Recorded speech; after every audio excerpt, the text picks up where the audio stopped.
খড়দার দিকে নজর রাখা যাক। খড়দায় দেওয়াল লিখনে বাধা, হামলা, বিজেপির নেতাকে রাস্তায় ফেলে মারধরের অভিযোগ উঠছে।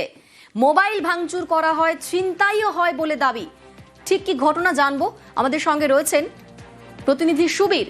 সুবীর, ঠিক কি অভিযোগ করছে বিজেপি, কি ঘটনা ঘটেছে?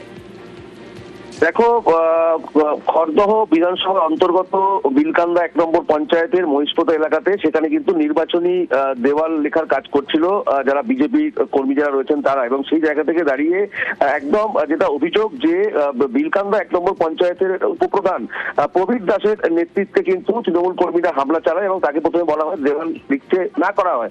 তখন যখন সে দেওয়াল লিখতে না শোনে সেই কথা, তারপরে কিন্তু অতর্কিতে হামলা করা হয় এবং রাস্তায় ফেলে মারধর করা হয় মন্ডল সভাপতিকে।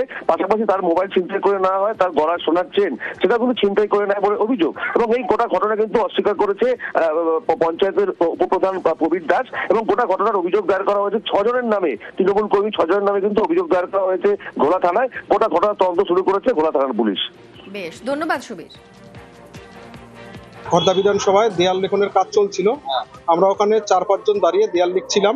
প্রবীর দাস তার ছেলেপেলেরা এসে প্রথমে আমার সামনে থেকে ফোনটা কেড়ে নিয়ে আছাড় মারে, আমাকে লাথি মারে, আমি নিচে পড়ে যাই। নিচে পড়ে যাওয়ার পরে বুকে লাথি মারে, পিঠে বাঁশ দিয়ে মারে, পায়ে লাথি মারে, আর আমার গলার যে একটা চেন ছিল, বিয়ের চেন, সেই চেনটা ওরা টান দিয়ে ছিঁড়ে নিয়ে চলে যায়। ঝামেলার সূত্রপাত দেওয়াল লেখা নিয়ে মিথ্যে কথা ওরা যেটা বলছে, এরকম কোনো ঘটনা ঘটেনি। আর দায়িত্ব নিয়ে বলছে যে আমাদের কোনো দলের ছেলে কাউর চেন ছিনতাই করে নিয়েছে, যেভাবে বলবেন আমরা সেইভাবে সাজা নিতে প্রস্তুত আছি। চেন ছিনতাই একমাত্র বিজেপিরাই করে, বিজেপিরাই তো চোর, দেশটাকে চুরি করে শেষ করে দিচ্ছে ওরা। কোনো মারামারি কিচ্ছু হয়নি।